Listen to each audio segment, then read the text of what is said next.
So the basis of my presentation stems from the realization that the central issue facing institutions, regardless of whether you're private, public, nonprofit, for-profit, is revenue generation. In this respect, academic organizations are resembling for-profit businesses, as they are currently shifting or have been in the process of shifting their operations to resemble a similar business model. Of course, there are also differences, and one of the major being the model by which academic organizations are governed. Shared governance poses a challenge for institutions in dealing with issues related to enrollment and retention, finding new models for forecasting, budgeting, resource allocation, as well as addressing declines in previously relied on state and federal funding. However difficult these issues, as well as revenue generation, needs to be addressed and is of paramount importance to all organizations. No longer shielded from the market, this has caused many institutions to take a hard look at their long-term sustainability and adapt a new business model that balances market-driven economics with the transfer of knowledge. So essentially, in my presentation, I'm going to highlight the importance of a school's mission statement and revenue generation. Hendrickson, Dorman, Lane, and Bryan point out that being mission-driven is one of the three essential principles of a successful school in the 21st century. It is the mission of the school that should serve as a lighthouse in storms, with decisions, partnerships, and adaptability defined by alignment with a school's mission.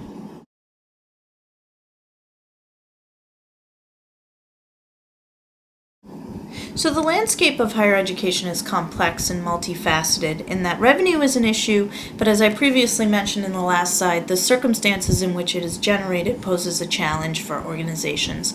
On the one hand, Hendrickson et al. State higher education's civic purpose, societal role, and extraordinary possibility for promoting the common good provide it with a unique opportunity to contribute powerfully to meaningful change in a global society. On the other hand, Paul states it's also a complex business with a wide range of intertwined functions and responsibilities that come together to create educational products and services.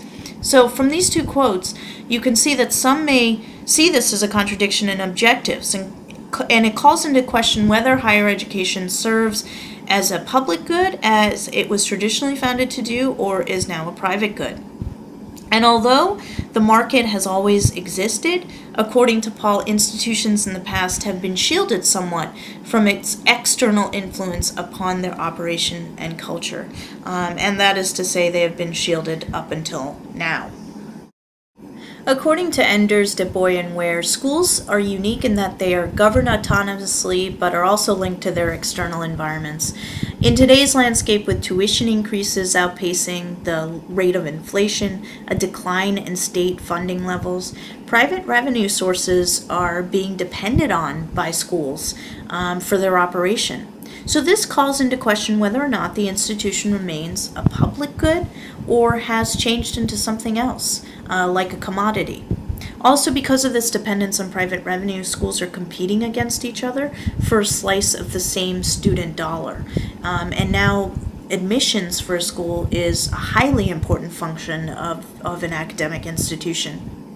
Because of this, it is no longer in the best interest of most institutions to function isolated in their respective ivory towers. Schools are facing pressure. They're facing pressure to perform from the public, as well as being held accountable on the federal and state level. They're being called on to deliver on student outcome for economic development, justify their worth, as well as their cost of the degrees, and at the same time increase access for students. On the federal level, similar to ROI in the business world, the current administration has implemented College Scorecard in an attempt to measure ROE, which is return on education, for each school.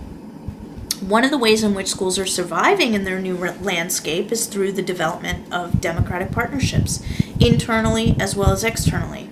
In this respect, Hendrickson et al. State that developing these mutually beneficial partnerships, both domestic and global, extend student learning it also extends institutional reach, and it's one of the three most essential characteristics of a 21st century successful college or university. So internally, this means that academic organizations will need to align all departments in working toward a common goal in order to create a successful model of shared governance. This is going to pose a challenge for institutions because also, according to Hendrickson et al., academic organizations share some common characteristics such as goal ambiguity, highly professionalized staffs, environmental vulnerability, unclear decision-making, and client-focused missions. So one of the ways that schools can look at aligning departmental and institutional goals is through the use of incentives. Again, similar to a business model. So an example of this is in 2005, the Carnegie Foundation for the Advancement of Teaching came out with a new classification for encouraging engagement of institutions with the greater community. They acknowledge that institutions that would like to promote this ideal on their campuses would need to coordinate budget, infrastructure, as well as garner faculty development and support. So to do this, they recommended offering incentives within institutional hiring, promotion, and tenure policy. So they tried this on a pilot group of schools, and the feedback that came back from the schools was divided on providing incentives.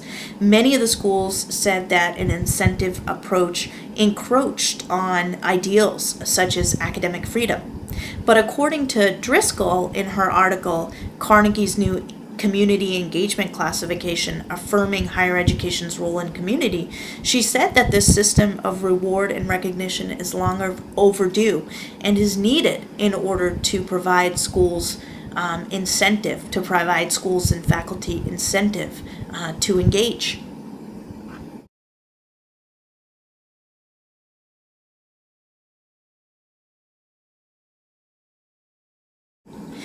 Just as a business plan is essential to the sustainability and success of a for-profit business, a school's mission is equally essential to its sustainability and success in the 21st century. And in fact, Hendrickson et al. Classify being mission-driven as the #1 essential characteristic of a successful academic organization.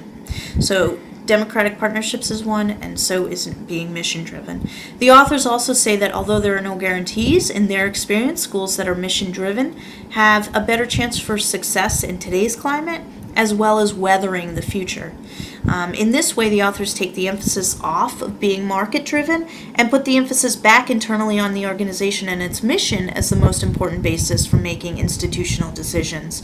In essence, this simplifies the process for schools in that they can be proactive with their decisions versus being reactionary to external change in their environments.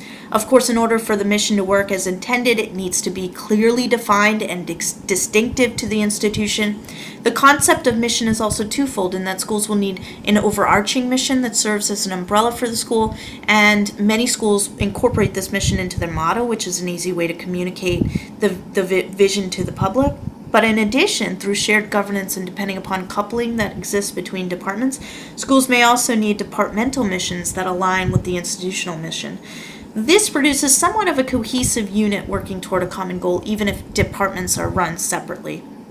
Last but not least, Hendrickson et al. Point to the fact that a mission can give a school much needed direction in uncertain times. It will also define what the school will do as well as what it will not do. So this enables the school to stick to what makes them unique, add programs and services that enhance the school accordingly, not based upon what other institutions are doing.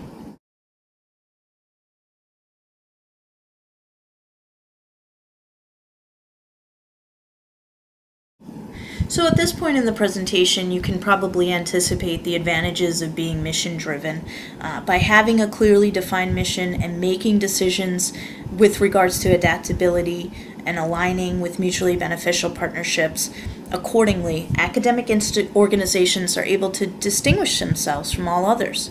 This has the potential for schools to attract students that will ultimately be a better fit with their institution and their culture and programs. It also gives schools a blueprint for operational issues such as budgeting, forecasting, resource allocation, measures for accountability and performance. All of these things in combination position a school to take advantage of opportunities for growth and sustainability. Conversely, according to Hendrickson et al., it may not be enough for schools to do a good job at educating, research, and engagement in today's landscape. Our complex economy and interconnected world with ever-changing waters require a simultaneous focus on mission, adaptability, and partnerships as well. All of these factors can combine to produce a perfect storm, and schools that are doing both have a better chance of finding shore and being able to sail another day. Schools that aren't may find themselves quickly lost at sea without a paddle.